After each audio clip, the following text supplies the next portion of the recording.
افلاک سے آتا ہے نالوں کا جواب آخر، اٹھتے ہیں حجاب آخر، کرتے ہیں خطاب آخر۔ جب تک یہ نہ ہو، جیسے کہ میں ایک حدیث قدسی انشاءاللہ آج سناؤں گا سورہ فاتحہ کی، کہ اللہ تعالیٰ کے سامنے جب کھڑا ہو کر انسان جب کہتا ہے انی وجہت وجہی للذی فطر السماوات والارض حنیفا، دائیں بائیں سے بالکل اپنا تعلق کاٹ کر میں نے اپنا رخ کر لیا ہے اس اللہ کی طرف جس نے آسمان اور زمین کو۔ اب یہ توجہ وجہت، اگر یہ میں چہرہ قومے کر دیا خانہ کعبہ کی طرف، اندر سے ہماری روح متوجہ نہیں ہوئی، وہ سوئی پڑی، اسے پتہ ہی کچھ نہیں کہ کیا ہو رہا، اس صورت میں وہ کیا ہے؟ ظاہری بات تو پوری ہو گئی، نماز کا ثواب ہو جائے گا، فرض کی ادائیگی کا ثواب مل جائے گا، لیکن وہ اصل نماز حاصل یہ ہے وہ بات کہ وَإِذَا سَأَلَكَ عِبَادِي عَنِّي فَإِنِّي، اے نبی جب میرے بندوں کی روحیں بیدار توانا ہو جائے، حیات تازہ سے وہ ہم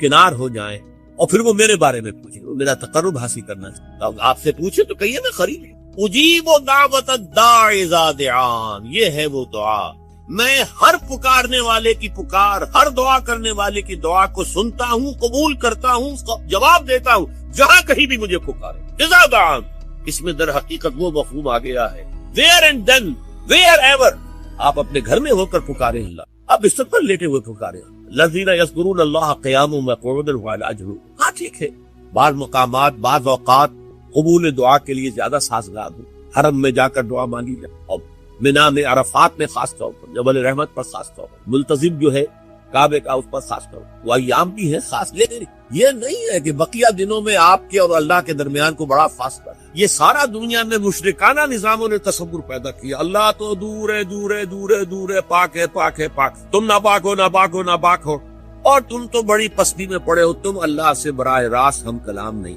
کوئی درمیانی چاہیے، کوئی لنکس چاہیے، کوئی پجاری ہوگا، کوئی پروہت ہوگا، کوئی پنڈت ہوگا، کوئی پیر ہوگا، کوئی پادری ہوگا، کوئی پوپ ہوگا، اس کے ذریعے سے تم اللہ سے ہم کلام ہو، خود نہیں۔ اور جب ذریعے بیچ میں آ گئے تو ان کی مٹھی گرم کرو،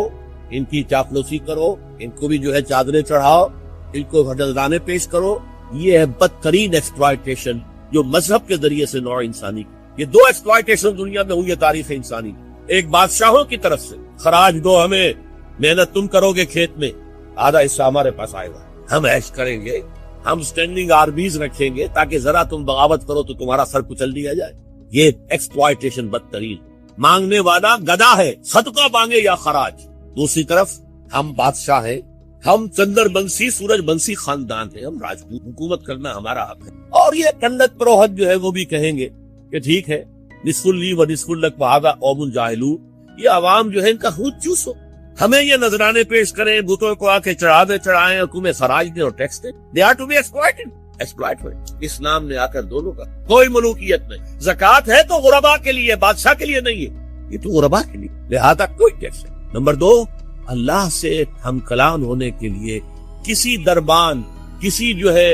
پہرے دار کی مٹھی گرم کرنے کی ضرورت ہے۔ جب چاہو ہم کلام ہو، دل کے آئینے میں ہے تصویر یار، جب ذرا گردن جھکائی دیکھ، یہ تو تم ہماری طرف متوجہ نہیں ہوتے، ہم تو ہر وقت کہتے ہیں، ہر شب کو آخری لمحات جو ہیں، آخری جو گھنٹے ہیں رات کے، سمائے دنیا تک ہم نزول فرما لیتے ہیں تمہارے لیے، اور پکارنے والا پکارتا ہے، حل من مستغفر فاغفر له، ہے کوئی استغفار کرنے والا کہ میں اسے بخش، حل من سائل فاعطیہ، ہے کوئی مانگنے والا کہ میں اسے عطا کروں۔ تم ہی سوئے رہتے ہو، انٹا غفیر رہتے ہو، تمہیں ہماری طرف توجہ نہیں۔ اگر ہماری طرف متوجہ ہو جاؤ تو جیسے کہ اقبال نے کہا کہ میرے لیے یہ دربان جو ہے ویران کلیسا کو کلیسا سے اٹھا دے، کیوں خالق و مخلوق میں ہائی رہے پر، جیسے میں نے کچھ چھوا اور مجھے معلوم ہوا کہ ایک سخت خطا ہے یہاں پر ہے، یہ پرسپشن ہے میری، کنسپشن کچھ اور ہے، تصور ذہن کے اندر نقشہ بن گیا۔ خدا کا تصور ہم قائم نہیں کر سکتے، لیکن خدا کے ساتھ ہمارا جو باطنی رشتہ ہے کہ اندر محسوس ہوتا ہے کہ ہے، جس کی مثال بھی میں نے دی تھی بعض حضرات کے شاید علم میں نہ ہو، کہ جیسے میں اس وقت اس دیوار کو دیکھ رہا ہوں تو ایک تصور میرے ذہن میں قائم ہوا، دیوار اتنی لمبی ہے، اتنی چوڑی ہے، اتنی اونچی ہے، یہ دیوار جو ہے سفید رنگ اس پر ہوا ہے، میں نے تصور قائم کر لیا۔ فرض کیجئے کہ میں اندھا ہوں، میں نہیں دیکھ سکتا، میں جاتا ہوں اور ہاتھ لگا کر دیکھتا ہوں دیوار ہے، کتنی لمبی ہے مجھے نہیں پتا، اس لیے کہ وہ کانسیپٹ تو صرف میرے اس ٹچ سے نہیں ہوئے، یہ تو ایک یک رخا، ایک ون سائیڈڈ میرا اس وقت ایک پرسپشن ہے، لیکن ہے، جس زور سے کہوں گا ہے، دیوار ہے، تو ذات باری تعالیٰ کے لیے بس انسان کے پاس یہ کہ ہے، دور بینان بارگاہ الست، جس پہ ہی نہ بردان کہ حق، بس یہ حق، باقی کیا ہے کیسا ہے یہ ویسے تو ہم بہرحال مسلمان ہونے کے ناطے اللہ کو ہم مانتے ہیں اسماء و صفات کے ساتھ، تو ہم اس کی صفات کو مانتے ہیں، لیکن تجزیہ کیجئے تو صفات کے بارے میں کیا پتا ہے؟ اللہ دیکھتا ہے، کیسے دیکھتا ہے یہ تو نہیں پتا،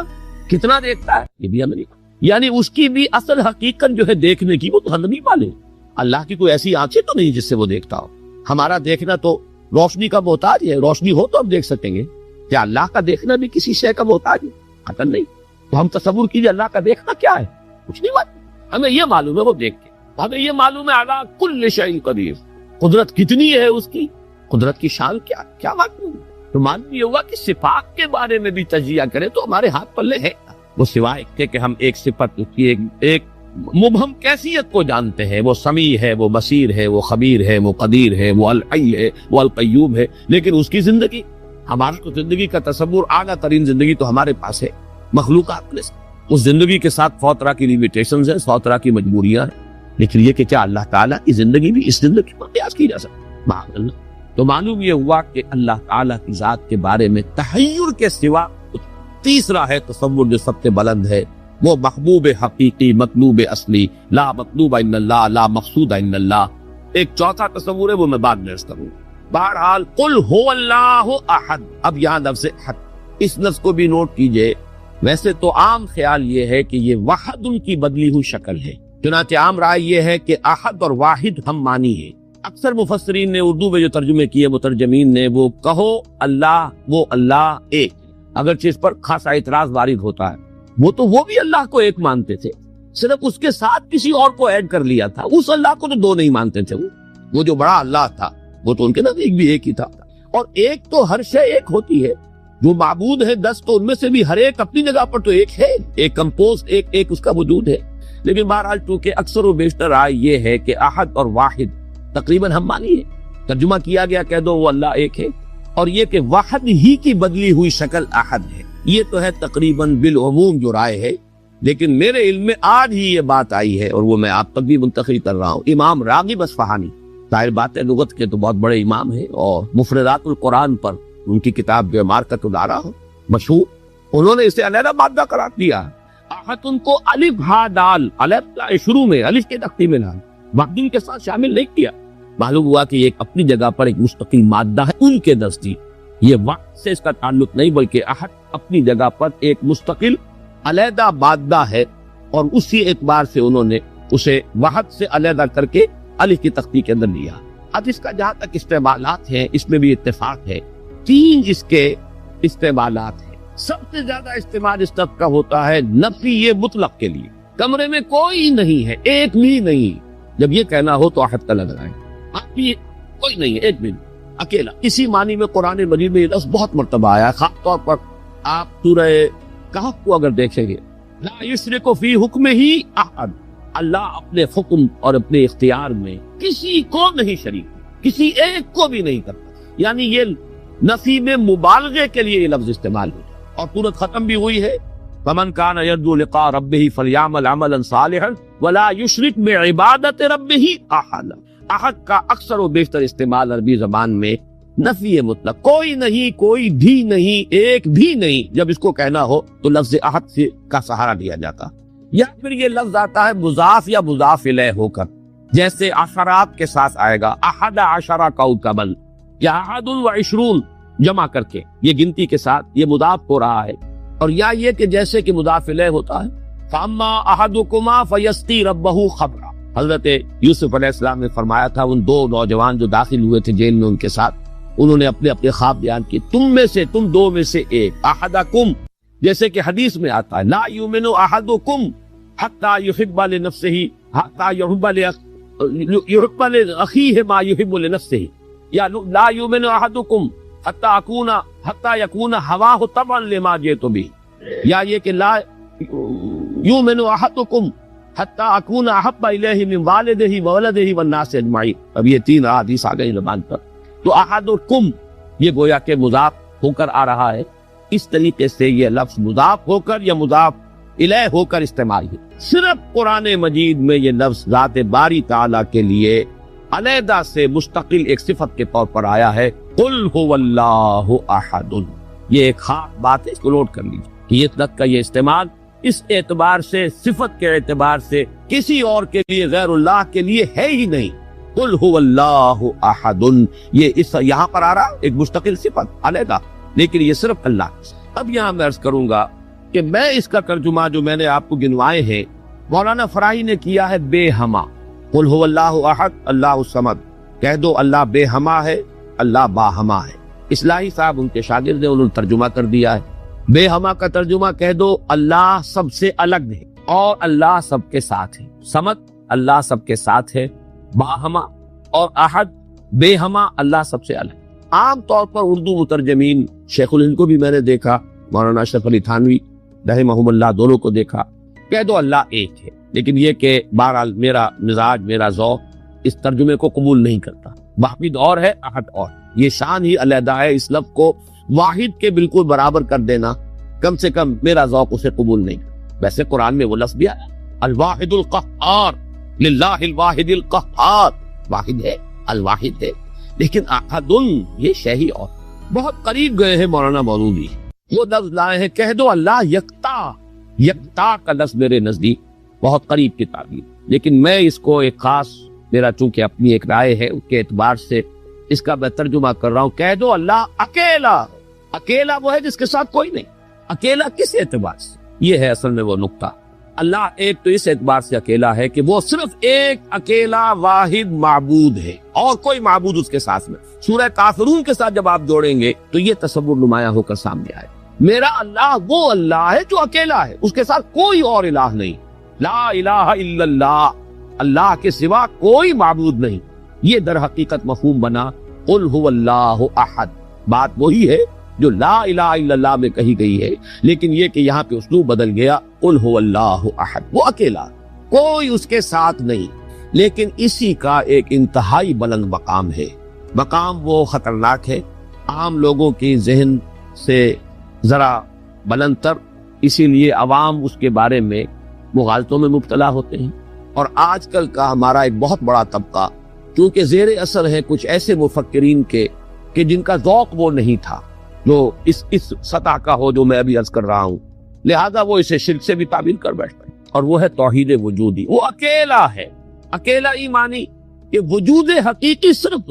یہ توحید وجودی، جس کو میں تفصیل سے بیان کر چکا ہوں سورہ حدید میں، هو الاول والآخر والظاہر والباطن، وہی پہلا، وہی آخر، وہی ظاہر، وہی باطن، وہی وہ اور کوئی ہے نہیں۔ جو نظر آ رہے ہیں حقیقت میں نہیں ہے۔ کل ما فی الکون وہم او خیال اور عکوس فی المرایا او ظلال، کل جو کچھ نظر آتا ہے موجودات میں یہ وہم ہے یا خیال ہے، یا جیسے شیشے میں عکس نظر آتا ہے، آپ ادھر کھڑے ہیں ادھر بھی نظر آ رہے ہیں، وہاں تو کوئی نہیں ہے، ادھر ہے جو ہے، وہ جو کوئی نہیں ہے وہاں نظر تو آ رہا ہے۔ اور عکوس فی المرایا او ظلال، یا سایہ ہے، درخت کی شاخ اوپر ہے، سایہ نیچے پڑ رہا ہے، سایہ کا کوئی وجود لیکن نظر تو آ رہا ہے، جس کو کہ حضرت مجدد الفسانی نے فرمایا یہی اصل خدا بندیست کہ معدوم را موجود می نمائند، یہ معدوم ہے کائنات، حقیقت میں موجود نہیں ہے، لیکن اس کو اللہ تعالیٰ نے موجود کر کے دکھا دیا ہے، نظر آ یا جیسے وہ آج سی دائرے کی مثال میں نے دی ہے بارہا، یہ حضرت مجدد کی دی ہوئی مثال ہے کہ اگر آپ ایک قندیل لے لیں، لکڑی ہے ایک لمبی، اس کے ایک سرے کے اوپر آپ نے کپڑا باندھا، تیل ڈال دیا، مٹی کا آگ لگا دی، یہ شعلہ جوالا ہے، اب اس لکڑی کو تیزی کے ساتھ دائرے میں حرکت دیجئے، دیکھنے والوں کو آتشین دائرہ نظر آئے گا، جبکہ آتشین دائرے کا کوئی وجود نہیں، وجود آپ کو معلوم ہے صرف اس ایک نقطے کا ہے، وہ ایک شعلہ جوالا ہے حقیقی۔ یہ دائرہ جو نظر آ رہا ہے، ہر چند کہے کہ ہے، نہیں ہے، اس کا وجود کوئی نہیں، نظر تو آ رہا۔ تو اپیئرنس اینڈ ریئلٹی، یہ بڑی مارکت الارا کتاب ہے فلسفے کی، یہ در حقیقت جو کچھ نظر آ رہا ہے یہ ایک سراب ہے، حقیقت یہ نہیں، حقیقی وجود صرف نہیں۔ اس کو میں یعنی وجود کے اعتبار سے توحید وجودی، یعنی میں نے جو ابھی گنوایا تھا، لا معبود الا اللہ، لا مطلوب الا اللہ، لا مقصود الا اللہ، لا محبوب الا اللہ، لا موجود الا اللہ، یہ وہ توحید وجودی ہے۔ شاہ ولی اللہ دہلوی رحمت اللہ علیہ فرماتے ہیں کہ یہ ہے توحید کی بلند ترین منزل، اور یہاں آ کر وحدت الوجود اور وحدت الشہود ایک ہو جاتے ہیں، ان میں کوئی فرق نہیں، ثابت پر۔ چونکہ میری یہ رائے ہے، لیکن یہ فلسفے کا مسئلہ ہے، میں اس کو بیان نہیں کرنا چاہتا۔ قرآن مجید میں یہ مسئلہ یا سورہ حدید کی اس آیت میں آیا، قرآن سے باہر سے بات نہیں کر رہا ہوں، لیکن یہ کہ ہر شخص کے ذوق کی چیز نہیں ہے، ہر شخص کا یہ نہ مزاج ہے، نہ ذوق ہے، نہ اس میں استعداد ہے، نہ صلاحیت ہے کہ ان مسائل پر غور کرے۔ تو میں یہ نہیں چاہتا کہ لازماً آپ میری اس رائے سے اتفاق کریں، لیکن یہ میں ضرور چاہتا ہوں کہ اگر سوء ظن ہے آپ کے دل میں کہ جو لوگ اس بات کو مانتے ہیں وہ مشرک ہو گئے، اس کو ذہن سے نکال دیجیے، اس لیے کہ پھر ناوک نے تیرے سید نہ چھوڑا زمانے میں، شاہ ولی اللہ بھی مشرک ہوں گے، حضرت مجدد بھی مشرک ہوں گے، ماتی یہ رومی وومی یہ تو ہے، ان کی تو خیر حیثیت ہی کیا ہے بیچاروں کی، وہ تو سب کے سب مہا مشرک شمار ہو جائیں گے، کوئی نہیں بچے گا پھر جو بھی ہمارے اکابر ہیں۔ ہاں محمد ابن عبد الوہاب بچ جائیں گے، ابن تیمیہ بچ جائیں گے رحمہم اللہ، باقی یہ کہ ان کے سوا بچنے والا اور کوئی نہیں۔ تو یہ توحید وجودی یا وحدت الوجود یا وحدت الشہود میرے نزدیک قل هو اللہ احد، کہہ دو وہ اللہ ہے اکیلا تنہا۔ مجھے وہ بار بار جب میں سوچ رہا تھا تیس جنگل میں اکیلا ہے مجھے جانے دو، ہو گزرے گی جو مل بیٹھیں گے دیوانے دو، اللہ اکیلا ہے۔ اور واقعہ یہ ہے، یہ تصور جو ہے اگرچہ بہت بلند ہے، لیکن کبھی اگر اس کے کہیں کناروں تک بھی رسائی ہو جائے انسان کی، تو اس کی جو ایک وسعت پیدا ہوتی ہے اس کے ذہن میں، اس کا مینٹل ہورائزن وہ جو قدر وسیع ہو جائے گا، اس کا تصور وہ شخص نہیں کر سکتا کہ جس کا کوئی بھی اس کے حاشیہ خیال میں یہ بات نہ آ سکے۔ لیکن اس کا یہ مفہوم اگر نکال لیا جائے، عام لوگوں نے یہ سمجھا اس کا مطلب ہر شے خدا ہے، اگر کوئی شے موجود نہیں جبکہ تجھ بھی نہیں کوئی موجود، پھر یہ ہنگامہ ہے خدا کیا ہے؟ کچھ نہیں ہے، نہیں ہے۔ یہ اصل میں جو وحدت الوجود ہے وہ یہ نہیں ہے کہ یہ سب چیزیں خدا ہیں، بلکہ یہ کہ خدا ہی ہے، باقی کچھ موجود نہیں، جو کچھ نظر آ رہا ہے وہ توہم ہے، خیال ہے، یہ صرف اپیئرنس ہے، اور اپیئرنس آپ کو معلوم ہے ہر وقت بدلنے والی شے، painter high, every thing is changing, یہ سب ٹرانزینٹ چیزیں ہیں کہ جو گزر رہی ہیں، جیسے لہریں ہیں، لہر نظر آتی ہے لہر ہے، لیکن یہ کہ یہ بالکل عارضی سا ایک وجود ہے، اعتباری سا وجود ہے، لہر کا حقیقت میں کوئی وجود نہیں۔ اسی طریقے سے یہ کائنات، تو یہ نہیں ہے کہ جو کچھ ہے وہ خدا ہے، معاذ اللہ، یہ ہماوست ہے، اور یہ در حقیقت کفر بھی بن جاتا ہے، شرک بھی بن جاتا ہے۔ لیکن توحید وجودی یا وحدت الوجود یہ بالکل مختلف شے ہے، اور میرے نزدیک اس آیہ مبارکہ کا اصل مدلول یہ ہے، قل هو اللہ احد، بلند ترین توحید توحید وجودی، لا معبود الا اللہ سے لے کر لا موجود الا اللہ، اس لیے کہ احد کا لفظ واحد نہیں ہے، اکیل یکتا، لیکن اس سے بھی آگے بڑھ کر جو ترجمہ میں کر رہا ہوں وہ یہ ہے کہ کہہ دو اللہ اکیلا، کوئی اس کے ساتھ، جیسے کہ غالباً حضرت بایزید بستامی کے بارے میں آتا ہے کہ ان کی محفل تھی تو ان کا کوئی مرید جو تھا، اس نے ایک عجیب کیفیت ہوتی ہے انسان کی، اس کیفیت میں ایک جملہ کہا، وہ بھی زمانہ کیسا ہوگا جبکہ اللہ ہی تھا اور کچھ نہ تھا۔ اب ایک تصور ہے، اب تو کائنات ہے، یہ ہے، آسمان ہے، زمین ہے، ستارے ہیں، سیارے ہیں، سب کچھ ہے، وہ بھی زمانہ ہوگا جبکہ اللہ ہی تھا اور کچھ نہ۔ تو وہ بایزید بستانی ہے جو دوسرے بزرگ کوئی ہو سکتے ہیں، اگر مجھے نام کا اس وقت مغالطہ ہو رہا ہو، انہوں نے اسی کیف کے عالم میں جواب دیا، الان کما کان، میرے عزیز اب بھی ایسا ہی ہے، اللہ ہی ہے اور کچھ نہیں ہے، جیسے پہلے تھا جس کا تم تصور کر رہے ہو اب بھی حقیقت میں ہو۔ اس کو میں ذرا اور آسان کر دوں تاکہ جو نسبتاً یعنی سادہ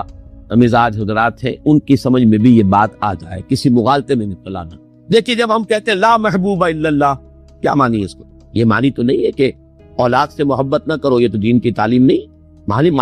معنی کیا؟ ساری محبتوں سے بالا تر محبوب حقیقی صرف اللہ ہو جائے۔ لا محبوب الا اللہ کا مطلب یہ ہے، یہ نہیں کہ آپ کاٹ دیجیے محبت ہر ایک کی، اولاد سے محبت کرو، شوہر بیوی سے محبت کرے، بیوی شوہر سے محبت کرے، وطن سے محبت کرو، بلکہ اتنی خوشخبریاں ہیں، وجبت محبتی للمتحابین فیہ، میری محبت واجب ہو گئی ان کے لیے جو میرے لیے ایک دوسرے سے محبت کرے۔ تو ایک مسلمان سے محبت کرتا ہے، ایک مومن سے محبت کرتا ہے، ایک مجاہد دوسرے مجاہد سے محبت کرتا ہے، یہ محبت تو مطلوب ہے۔ لا محبوب الا اللہ کا مطلب یہ نہیں ہے کہ ساری محبتوں کی نفی۔ اسی طرح جب ہم کہتے ہیں لا موجود الا اللہ، اس کا مطلب یہ نہیں کہ تمام موجودات کی نفی ہو گئی، بلکہ یہ کہ وجود حقیقی صرف اللہ کا، یہ اعتباری وجود ہے جن کی کوئی حقیقت نہیں ہے، یہ دائمی وجود، مستقل وجود، وہ وجود جو از خود ہے، با خود ہے، خود بخود ہے، جسے کسی نے وجود نہیں عطا کیا، جس کا وجود ایسا نہیں ہے کہ کبھی شروع ہوا اور کبھی ختم ہو جائے، وہ وجود حقیقی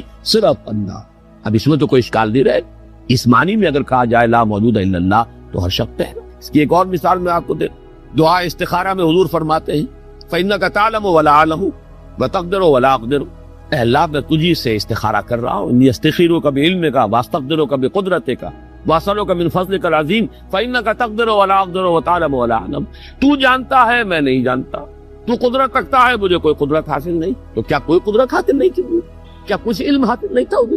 یہ بمقابلہ علم خداوندی، بمقابلہ قدرت خداوندی کل موجودات کی قدرت اور ان کی نفی مطلق ہو جائے، کوئی علم نہیں۔ یہی بات یہاں کہہ لیجیے، کوئی وجود نہیں ہے، وجود حقیقی صرف۔ بہرحال یہ تمام تصورات ان کی تعبیرات ہیں، تعبیرات میں ذرا سخت سختر مقامات بھی آ جاتے ہیں، مشکل سے مشکل تر مقامات بھی آ جاتے ہیں، میں اس کی تفصیل میں اس وقت نہیں جا رہا، لیکن میرے نزدیک اس سورہ مبارکہ کی پہلی آیت اس عظیم ترین سطح پر توحید کو بیان کر رہی ہے، اور یہ جیسا کہ میں نے عرض کیا تھا، جب تک یہ بات سامنے نہ آئے، 4 اعتبارات سے کس طریقے سے توحید کے بیان کو اس صورت نے سمو لیا اپنے اندر اور جمع کر لیا ہے، تبھی اس کی وہ عظمت ہے کہ ثلث قرآن کے مساوی یہ صورت، تبھی اس سے صحابہ کی وہ محبت کا راز جو ہے وہ کھلتا ہے کہ کیوں ایسے ہی نہیں ہے۔ قل هو اللہ احد، کہہ دو وہ اللہ ہے، میرا معبود جسے میں پوچھتا ہوں وہ اللہ ہے، لیکن وہ اللہ نہیں جسے تم پکار رہے، وہ اللہ تو اکیلا تنہا۔ اللہ الصمد، جیسا کہ میں عرض کر چکا ہوں، صمد کا لفظ قرآن مجید میں ایک ہی مرتبہ ہے، اور اس کے مفہوم کو بھی 2 معنی سے بیان کیا گیا ہے۔ ایک تو چونکہ ایک مرفوع روایت بھی امام رازی لے کر آئے ہیں، روئے عن ابن عباس رضی اللہ تعالی عنہما، کہ حضور سے پوچھا گیا اللہ کا صمد ہونا کیا معنی ہے اس کے، تو آپ نے فرمایا هو السید الذی یصمد الیہ فی الحوائج۔ اصل میں یہ صمد جو ہے عربی زبان میں یہ ہوتا تھا کسی چٹان، مضبوط چٹان کی طرف جس کو پشت پر رکھ لیا جائے تو دشمن سے مقابلے میں انسان کو سہولت ہوتی ہے۔ اگر آپ جیسے کہ وہ حضرت عمر کا بھی واقعہ بیان ہوتا ہے، بعض حضرات تو اس کو نہیں مانتے لیکن اکثر لوگ مانتے ہیں کہ مسجد نبوی میں خطبہ دے رہے تھے حضرت عمر، اور اس وقت شام کے ایک محاذ پر جنگ بھی ہو رہی تھی، اس وقت حضرت ساریہ جو امیر الجیش تھے وہ کوئی غلطی کر رہے تھے، اسٹریٹجک مسٹیک ہو رہی تھی کہ انہوں نے پوزیشن ایسی لے لی تھی کہ جو غلط تھی جنگی تدبیر کے اعتبار سے، تو حضرت عمر نے وہی اللہ نے کہیں دکھا دیا، اللہ کو قدرت حاصل ہے وہ دکھا دے۔ آج ٹیلی ویژن سے آپ دیکھ سکتے ہیں، تو اللہ تعالیٰ بغیر ٹیلی ویژن کے آج ہی 1400 برس قبل دکھا سکتے، انہونی بات کہ وہ نقشہ سامنے آ گیا۔ جیسے حضور فرماتے ہیں جب آپ سفر معراج سے واپس آئے، جب سوال کیے لوگ آپ مسجد اقصی میں گئے تھے، وہاں کتنی کھڑکیاں کتنی کڑیاں ہیں کیا ہے، تو اب حضور ایک دفعہ چونکے کہ اب یہ میں نے کوئی کھڑکیاں تو نہیں گنی وہاں، لیکن یہ کہ اگر مجمع میں آپ نہ بتا سکتے تو تالیاں پڑ جاتی۔ اس وقت اللہ نے فوراً وہ جو ہے لا کر سامنے کھڑا کر دیا وہ نقشہ، اور حضور دیکھ دیکھ کر بیان کرتے رہے یہ ایسا ہے ایسا۔ تو یہ تو در حقیقت بالکل اللہ کی قدرت سے ہرگز کوئی اس میں بوجھ نہیں۔ تو حضرت عمر نے وہی فرمایا ہے اور صحابہ نے اس کو نہ، یا ساریہ تو الجبل، یا ساریہ تو الی الجبل، ہے ساریہ کیا غضب کر رہے ہو، غلطی کر رہے ہو، پہاڑ کی طرف جاؤ، پہاڑ کو کشت پر رکھو، پہاڑ کشت پر ہو تو آپ کشت کی طرف سے اب محفوظ ہو گئے، آپ یکسو ہو کر سامنے سے دشمن کا مقابلہ کر سکتے، اور اگر اندیشہ رہے کہ کہیں پیچھے سے کوئی حملہ آور نہ ہو جائے تو وہ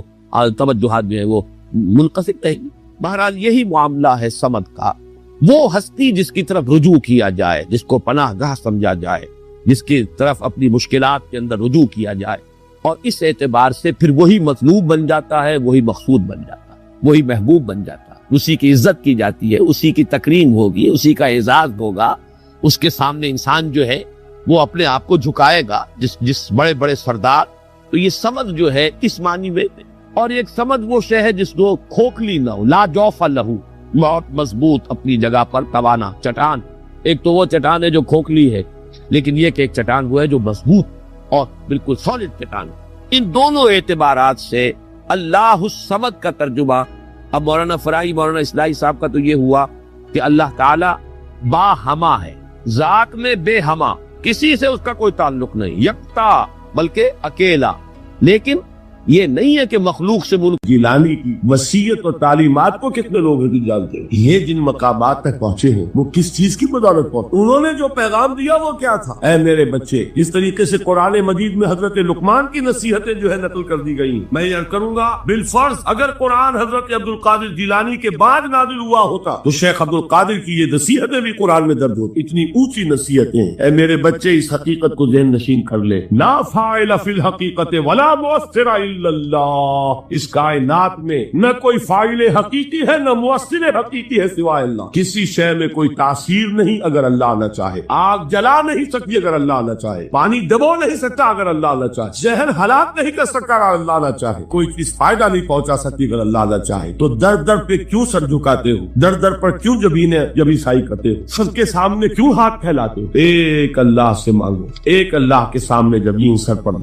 پر اپنی جبین رکھو۔ لا فاعل فی الحقیقت ولا مؤثر الا اللہ۔ نظر آتا ہے ہمیں کہ پانی پیاس بجھا دیتا ہے، پیاس بجھانے کی صلاحیت پانی میں نہیں ہے، اللہ کے اذن۔ کھانا بھوک مٹا دیتا ہے، بھوک مٹانے کی صلاحیت کھانے میں نہیں ہے، اذن رب میں۔ دیکھیے یہی یقین تھا حضرت موسیٰ علیہ السلام کا واقعہ یاد کیجئے، سامنے سمندر آ گیا، قوم دیکھتی ہے پیچھے کہ گرد و غبار کا طوفان، معلوم ہوا کہ فرعون اپنے لشکر سمیت آ گیا۔ لشکر جب چلتا تھا تیز رفتاری کے ساتھ تو گرد و غبار کا جو طوفان اٹھتا تھا اس کا تصور کی، اور لمحہ بلمحہ وہ قریب آ رہا۔ پوری قوم نے کیا کہا، اے موسیٰ انا لمدرکون، اے موسیٰ آپ کو پکڑے گئے۔ قرآن مجید نے تو یہاں وہ باتیں نہیں لکھی ہے، لیکن تورات میں یہ درج ہے کہ بنی اسرائیل جھگڑنے لگے، دستوں گریبان ہو گئے موسیٰ کے ساتھ۔ موسیٰ ہمیں یہاں پر وایا لا کر، اس سے تو وہی بہتر، وہاں کھانے کو ملتا تھا، زندگی تو تھی، بیگار ہم کر رہے تھے، موت تو نہیں تھی۔ اب جو کچھ ہوگا اس کا تصور کرو، جس طریقے سے ہمارے ٹکڑے اڑائے جائیں گے۔ تو لڑ رہے ہیں حضرت موسیٰ علیہ السلام، یہ تورات کی تفسیر ہے۔ قرآن میں صرف اتنا آیا ہے، پریشان ہو کر انہوں نے کہا انا لمدرکون، موسیٰ ہم کو پکڑے۔ اس وقت موسیٰ کا جواب کیا ہے، کلا ان معی ربی سیہدین، نہیں میرے ساتھ میرا رب ہے، وہ راستہ دے گا۔ بتائیے کہاں راستہ نظر آ رہا؟ یہ ہے ایمان بالغیب۔ راستہ نظر نہ آئے تب اللہ پر یقین ایمان ہے، جیب میں پیسے ہو تب دل کو اطمینان ہے۔ تو ایمان کس پر ہوا؟ پیسے پر، اللہ پر نہیں۔ جب وسائل و ذرائع نہ ہو اور پھر یقین ہو کہ اللہ مسبب الاسباب ہے، وہ اسباب کا پابند نہیں، وہ اسباب کا محتاج نہیں ہے، اسباب اس کے محتاج ہے۔ اگر یہ یقین ہے تو اللہ پر ایمان ہے، یہ نہیں ہے تو تمہارا ایمان اسباب پر ہے، وسائل پر ہے، ذرائع پر ہے،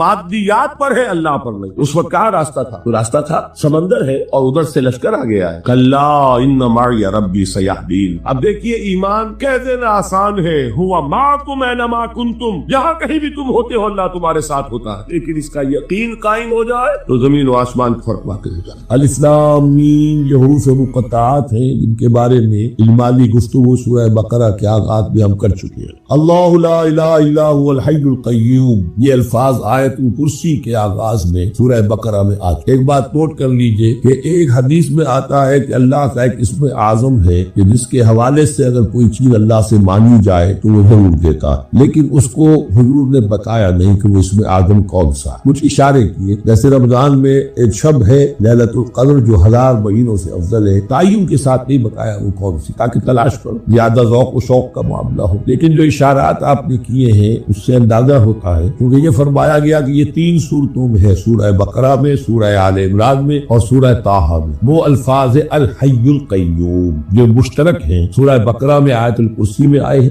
آل عمران بھی یہاں دوسری آیت میں موجود ہے، اور سورہ طٰہٰ کے بھی شروع کے اندر موجود۔ نزل علیہ، میں نے جو آپ کو بڑے بڑے حکمت کے موتی اور بڑے بڑے پھول آپ کو گنوائے ہیں، آیت الآیات، آیت البر، آیت الاختلاف، اور اب یہ ہے آیت الکرسی، توحید کے عظیم ترین خزانوں میں سے، یہ سیدۃ آیات القرآن۔ حضور نے فرمایا یہ تمام آیات قرآن کی سردار ہے۔ اس طریقے سے آیت بر اور سورۃ العصر میں ایک نسبت ہے کہ ہدایت اور نجات کی شرائط ساری کی ساری ایک چھوٹی سی صورت میں اللہ نے جمع کر دی۔ والعصر ان الانسان لفی خسر الا الذین آمنوا وعملوا الصالحات وتواصوا بالحق وتواصوا بالصبر، لیکن اس کی تفسیر ایک آیت میں آئی، وہ آیت البر ہے۔ چنانچہ جو منتخب نصاب ہم نے مرتب کیا ہے دعوت قرآن کے لیے، میں پہلا درس سورۃ العصر کا ہے اور دوسرا درس آیت البر کا ہے۔ جو نسبت سورۃ العصر میں ہے وہ سورت ہے، یہ آیت ہے، لیکن اس آیت میں کئی سورتیں نکل سکتی ہیں، حجم کے اعتبار سے سورۃ العصر کے برابر۔ یہی نسبت ہے سورہ اخلاص میں، 4 آیتیں، توحید کا عظیم ترین خزانہ، اور یہ آیت الکرسی، یہ آیت ہے سورہ اخلاص، اس میں 4 بن جائیں گی حجم کے اعتبار سے، لیکن اسے حضور نے سورۃ قرآن قرار دیا ہے۔ توحید کے موضوع پر جامع ترین سورت سورۃ الاخلاص، لیکن توحید اور خاص طور پر توحید فی الصفات کے موضوع پر عظیم ترین آیت یہ آیت الکرسی۔ اللہ لا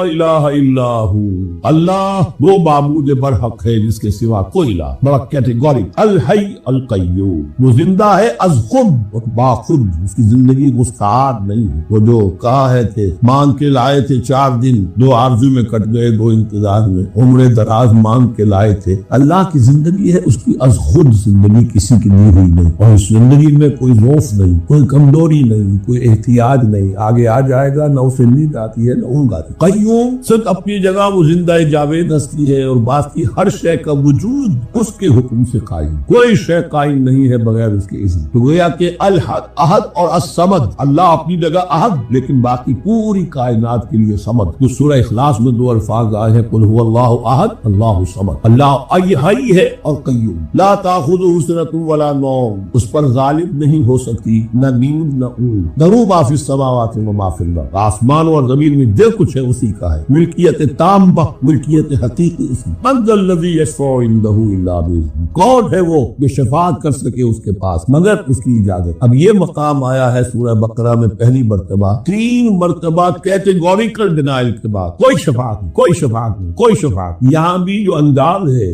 بہت ہی جلالی انداز ہے، من ذا الذی، کس کی حیثیت ہے، کس کا یہ مقام ہے، کس کو یہ زور حاصل ہے کہ وہ اپنے اختیار کے بل پر، تو اپنی حیثیت کی بنیاد پر شفاعت کر سکے، ہاں جس کے لیے اللہ اجازت۔ استثناء کے ساتھ شفاعت کا یہاں پر پہلی مرتبہ آیا، ورنہ سورہ بقرہ کے 6 رکوع کی دوسری آیت، واتقوا اللہ ولا تجزی نفس عن نفس شیئا ولا يقبل منها شفاعۃ ولا يؤخذ منها عدل ولا هم ينصرون۔ 15 رکوع کی دوسری آیت، واتقوا یوما لا تجزی نفس عن نفس شیئا ولا يقبل منها عدل ولا تنفعها شفاعۃ ولا هم ينصرون۔ اور اب اس سے پہلے کی آیت میں آ چکا ہے ولا شفاعۃ، کوئی شفاعت مفید نہیں ہوگی، لیکن یہ اس میں ایک استثناء ہے۔ اب یہ ذرا باریک مسئلہ ہے کہ شفاعت حقہ کیا ہے، شفاعت باطلہ کیا ہے، تو دورہ ترجمہ قرآن میں اتنی تفاصیل کے ساتھ بحث نہیں کی جا سکتی، وہ ایک علیحدہ موضوع ہے۔ حال ہی میں نے اس پر اپنے درس ریکارڈ کرا دیے۔ یعلم ما بین ایدیہم وما خلفہم، وہ جانتا ہے جو کچھ ان کے سامنے اور جس کو پیچھے ہے۔ عام طور پر دنیا میں ہم سفارش کرتے ہیں تو کہتے ہیں کہ بھئی میں جانتا ہوں شخص کو بہتر، اصل میں جیسا کچھ یہ نظر آتا ہے ویسا نہیں ہے، یا جیسا کچھ فیکٹس آن دی فائل آ گئے ہیں وہ بڑے ہی ڈیسیونگ ہے، اصل حقائق کچھ اور ہے اس کے وہ میں آپ کو بتاتا ہوں۔ یہ بات اللہ کے سامنے کون کہہ سکتا ہے، جبکہ اللہ تو جانتا ہے جو کچھ ان کے سامنے جو کچھ ان کے پیچھے ہے، اور ان کا حال یہ ولا یحیطون بشیء من علمہ الا بما شاء، اور وہ احاطہ کر نہیں سکتے اللہ کے علم سے کسی شے کا سوائے اس کے جو اللہ چاہے۔ باقی ہر ایک کے پاس علم جو ہے اللہ کا عطائی علم ہے، دیا ہوا علم ہے، محدود علم ہے، بڑے سے بڑا رسول ہو، بڑے سے بڑا ولی ہو، بڑے سے بڑا فرشتہ ہو، لا علم لنا الا ما علمتنا، ہم پڑھائیں 4 رکوع تو کون کہہ سکتا؟ من ذا الذی یشفع عندہ الا باذنہ یعلم ما بین ایدیہم وما خلفہم ولا یحیطون بشیء من علمہ الا بما شاء وسع کرسیہ السماوات والارض، اس کی کرسی تمام آسمانوں اور زمین کو محیط۔ اب کرسی کے 2 مفہوم یہاں ہو سکتے ہیں، یہ اس کی معنی مراد ہے، یعنی اس کا اقتدار، اس کی قدرت، اس کا جبر، اس کا اختیار، یہ اتھارٹی پوری کائنات۔ یہ بھی ہو سکتا ہے کہ اللہ تعالیٰ کے لیے ہم نہیں جان سکتے، یہ آیات متشابہات میں سے ہے کہ کوئی شے بھی ہو واقعتاً جس کو ہم اسے کرسی کہہ سکتے، عرش، کرسی، ان سب کے بارے میں یہ دونوں باتیں ذہن میں رکھیں۔ یہ بھی ہو سکتا ہے کہ ان کی کوئی مجسم حقیقت ہو جو ہمارے ذہن سے، ہمارے تخیل سے ماورا ہے، اور یہ بھی ہو سکتا ہے اس سے اختیار مراد، اس کا اقتدار و اختیار آسمانوں اور زمین پر چھایا ہوا ہے۔ اس وقت یہ ہے کہ اصل نماز یہی ہے، یہ سورہ فاتحہ۔ چنانچہ میں آپ کو حدیث سنا رہا ہوں جو صحیح بخاری میں بھی ہے، صحیح مسلم میں بھی ہے، جامع ترمذی میں بھی ہے، سنن ابی داؤد میں بھی ہے، سنن نسائی میں بھی ہے، اور بہت سی کتابوں میں۔ اور یہ عن عبادہ بن صامت رضی اللہ تعالی عنہ، حضرت عبادہ بن صامت سے مرفوعا کہ حضور نے فرمایا لا صلاۃ لمن لم یقرأ بفاتحۃ الکتاب، اس شخص کی کوئی نماز نہیں ہے جس نے کہ سورہ فاتحہ کی تلاوت نہیں۔ اب اس سے ہمارے ہاں ایک بڑا اختلاف پیدا ہوا، وہ نوٹ کر۔ ایک رائے یہ ہے آپ اگر علیحدہ نماز پڑھ رہے ہیں تو ظاہر بات ہے کہ آپ کو ہر رکعت میں خود پڑھنی ہی پڑھنی ہے سورہ فاتحہ۔ جب باجماعت پڑھ رہے ہیں اب کیا شک، امام پڑھ رہا ہے سورہ فاتحہ تو کیا مقتدی کو بھی پڑھنی چاہیے؟ اس حدیث میں جو الفاظ کی شدت ہے اس کی بنا پر رجحان یہ ہوتا ہے کہ یقیناً اس صورت میں ہر شخص لا صلاۃ لمن لم یقرأ بفاتحۃ الکتاب، جس نے کہ فاتحہ کی تلاوت نہیں کی، قرات نہیں کی، ان کی کوئی نماز ہی نہیں۔ تو یہ موقف ہے امام شافعی کا، یہی مسلک ہے ہمارے اہل حدیث بھائیوں کا کہ آپ چاہے اکیلے نماز پڑھ رہے ہو، چاہے امام پیچھے پڑھ رہے ہو، اور چاہے امام جو ہے وہ جہری رکعت پڑھا رہا ہے اور چاہے سری رکعت پڑھا رہا ہے۔ خاموشی والی رکعت سورہ آپ کو معلوم ہے کہ اس نماز جو زور اور اثر کی ہے وہ 4 رکعتیں جو ہے وہ سری ہے، مغرب کے اندر آ کر 2 جہری ہیں 1 سری ہے، عشاء میں آ کر 2 جہری ہیں 2 سری ہے، سورہ اور نماز فجر کے اندر دونوں جو ہے وہ جہری ہے۔ تو چاہے جہری ہو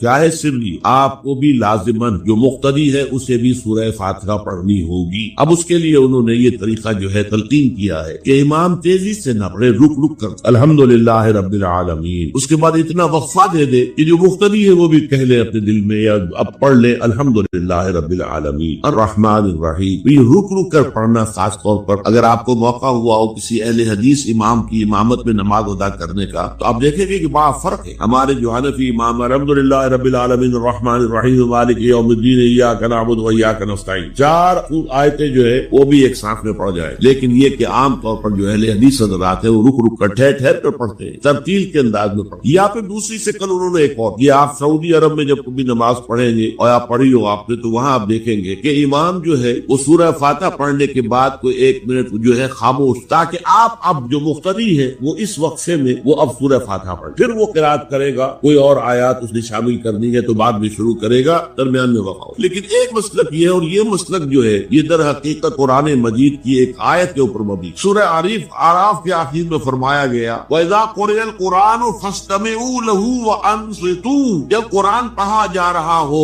تو توجہ سے اسے سنو، خود خاموش رہو. اب یہ قرآن مجید کی آیت، اس کی بنا پر ایک رائے یہ ہے کہ آپ امام کے پیچھے سورہ فاتحہ نہیں پڑھے، پڑھا جا رہا ہے سنو، خود خاموش. اور اس کے لیے وہ دلیل دیتے ہیں کہ یہ شکل ایک وفد کی سی ہے. جیسے کسی بڑی شخصیت کے پاس اگر آپ کا کوئی وفد جاتا ہے، 8-10 افراد ہے، ان میں اسپوکس مین ایک ہوتا ہے، وہ بات کرتا ہے، باقی سب لوگ موجود رہتے سنتے. اسی طریقے سے امام جو ہے وہ گویا کہ آپ کا نمائندہ ہے، اور وہ پڑھ رہا ہے الحمدللہ رب العالمین الرحمن الرحیم مالک یوم الدین، تو امام کی قرات ہی آپ کی بھی قرات ہو. گویا کہ اس آیت سے، اس حدیث سے اختلاف نہیں ہے، اس کی تعبیر سے اختلاف ہے کہ امام کا قرات کر لینا در حقیقت مقتدیوں کی طرف سے بھی قرات. اس میں جو حنفی مسلک ہے وہ بہت سخت، اور وہ یہ ہے کہ چاہے سری نماز ہو اور چاہے جہری ہو، ہر کسی بھی حالت میں مقتدی جو ہے وہ سورہ فاتحہ نہیں پڑھتا. اب اس میں ذرا سا سوال پیدا ہوتا ہے کہ جہری رکعت میں تو اس آیت کا اطلاق ہو جائے گا کہ وَإِذَا قُرِئَ الْقُرْآنُ فَاسْتَمِعُوا لَهُ وَأَنصِتُوا، سری میں تو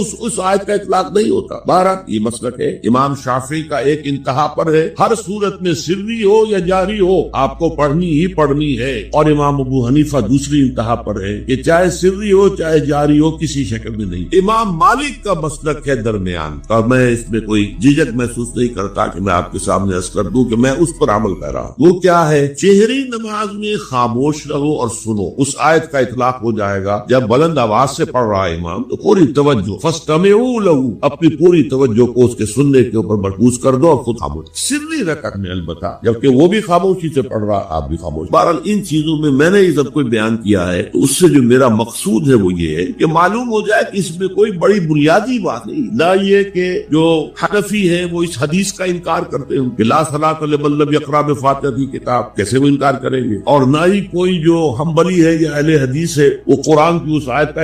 سے جو ہے وہ اختلاف کر سکا ہے کہ اذا قرئ القرآن فاستمعوا له وانصتوا. لیکن یہ کہ اس کے پھر اس سے جو احکام کا استنباط ہے اس میں اختلاف ہو جاتا ہے، تو اس کو نہیں سمجھنا چاہیے کہ یہ کوئی بہت بڑی اہمیت والی بات کہ جو فرض نماز ہے اصل اہمیت ہمارے یہاں عام طور پر مذہبی حلقوں میں اور خاص طور پر جو ذرا متصوفانہ انداز کے رنگ کے لوگ ہوتے وہ فرض کو تو بس ایسے ہی ادا کر لیتے ہیں جیسے بس اس کی کوئی اہمیت نہیں. بلکہ بعض لوگ وہ بھی ہیں فرض کو تب تک نوافل پر سارا صرف رات کی نماز پر زور دیا جا رہا ہے. فرض نمازوں کی ہم نے دیکھی ہیں ایسے لوگ بالفعل دیکھیں. یہ تمام چیزیں جو ہے در حقیقت اس کی راہ نبوت سے انسان کو ہٹا دینے والی. فرض کتنا فرض، نفل کتنا. نوافل کے بارے میں جو ہے شریعت سے ثابت، وہ تہجد بھی نافلۃ لک، حضور کے لیے تو لازم، باقی کے لیے لازم نہیں ہے. جو قیام اللیل شروع میں تھا وہ لازم نہیں. ہاں رمضان مبارک میں اس کی تشریح ہے، وہ خاص